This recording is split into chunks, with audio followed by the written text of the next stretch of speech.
The DJI Mavic Air was released 1 month ago. So how is it holding up?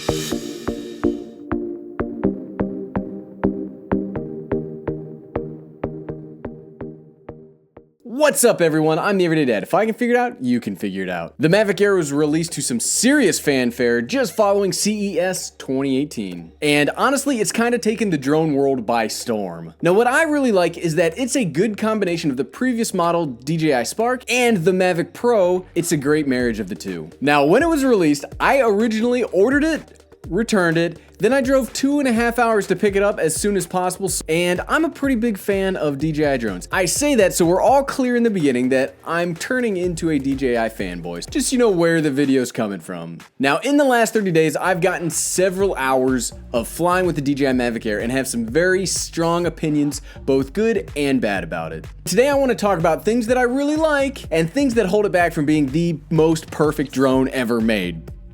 It's pretty close. So first up, let's talk about some things that I don't really like as much. First up, the removable thumbsticks. I've already lost a set of these. That's the Everyday Dad. Now I did try keeping them on their little spot on the controller. However, one of the times when I was out flying it, they must have fallen out. They're gone. So now I just keep the thumbsticks fully screwed into the controller at all times. You can totally fly it without the thumbsticks, but if you want to be able to have as fine motor control as you can have, you definitely need the sticks. And I lost a set, so be careful if you have it. They'll fall out of those little holders. Battery life. Now I know the Air does have a better battery life than the Spark, and the battery life isn't terrible, but I was so used to flying my Mavic Pro Platinum, which battery life was somewhere just shy of eternity, and it was so great. I never had to worry about battery life. I only ever brought one battery out with me, but with the Mavic Air, I find that I'm always having to replace the battery. And it could just be a mental block of mine. I get about 14 to 15 minutes per battery, and I've kind of had to change up how I fly my drones. I make sure to have my 3 batteries with me whenever I'm flying it, because I run out a lot. Noise level. Now I'm only slightly dinging it for the noise level, as the Spark is just as noisy, and drones a year or two ago were just as noisy, but the Mavic Pro Platinum came out and kind of changed what I expect out of a drone when it comes to noise level. You know, you're flying it by yourself in the middle of nowhere. It's not a big deal. You're obviously only going to be bothering yourself. But if you're going to be flying it around people, they will absolutely hear it. When I was doing my battery life test between the Mavic Air props and the Spark props, I had to leave the area. It was seriously hurting me just to stand around the drone while it was flying. So the noise level is a serious negative when it comes to the Mavic Air.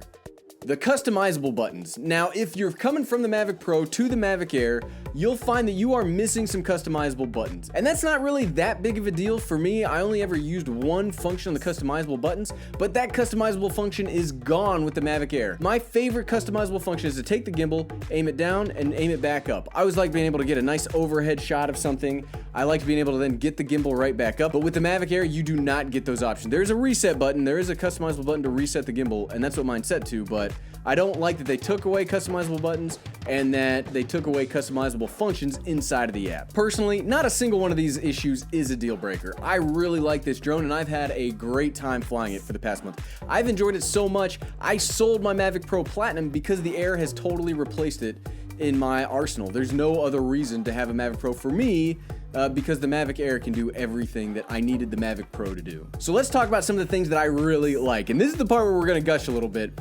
I may or may not follow the script that I have to talk about because I'm so excited about the Mavic Air. It's really great. Image quality. I cannot believe a drone as small as the Mavic Air can do 4K, 30 frames per second, and 100 megabits per second. I cannot believe that still to this day. Only 2 years ago or even a year ago, if somebody had said, hey, you're gonna be able to get this quality of footage from a 3-axis mechanical gimbal on a drone that will fit in your pocket, we all would have not believed you because you would have been talking crazy. Well, crazy called, and they delivered the drone for all of us.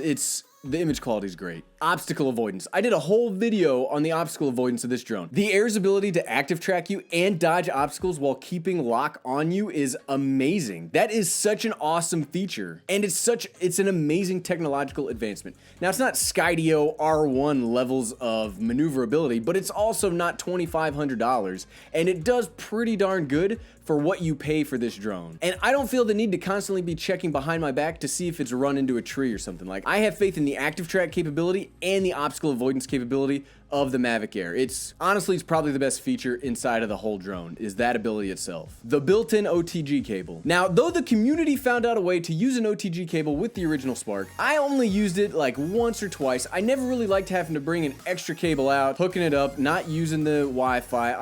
I never like when there's steps between me starting and me filming. So if you can remove a step, I was always for it. So I never used an OTG cable with my Spark. However, I really like the OTG cable with the Mavic Air because it's just like the Mavic Pro in that it's already built in. So all you gotta do is plug it into your phone and it's ready to go. Convenience is king for me. And even though it's not OcuSync, the enhanced Wi-Fi connection of the Mavic Air has been perfectly fine for me. I've never had a transmission problem or a control problem, and it's even in high interference areas where I've had problems with my Spark before, the Mavic Air the Mavic Air has a really good connection, even though it's not OcuSync. Battery bank. Now, something that frustrated the snot out of me when I was originally unboxing the Mavic Pro was this little widget. Now, when I first opened it up, I was like, what is this thing?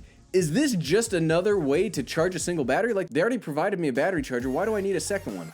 Well, what I figured out afterwards is that this little gadget turns each of your Mavic Air batteries into a portable battery bank, which, I mean, yes, you will probably not have extra batteries as the battery life is less, but it does let you save like one battery to recharge your cell phone if you need it. I'm such a big fan of gear being able to hold multiple uses, and DJI including this is really a big thumbs up in my book. I love having extra power. You can never have too much power if you're out filming. Sturdiness. Now, both my original Mavic Pro and my Mavic Pro Platinum always concerned me with sturdiness. I was always concerned that I was gonna break the gimbal, and I was always concerned about the folding arms. You know, there's a finite number of times you can flap those wings before something fails. I always took my Spark out because my Spark's built like a tank. It's just got a solid frame. Whenever I was concerned about a drone potentially wrecking, like if I'm flying while I'm mountain biking or if I'm flying in a high interference area, I always brought the Spark because I was more confident in the Spark's ability to take a hit than the Mavic's ability to take a hit. In my testing with the Mavic Air, I've gotten it to legitimately crash twice, and it has taken those like a champ. Yeah, it's a little more scratched up than usual, but everything still works. It still flies perfectly. I replaced the broken props, and it flies fine.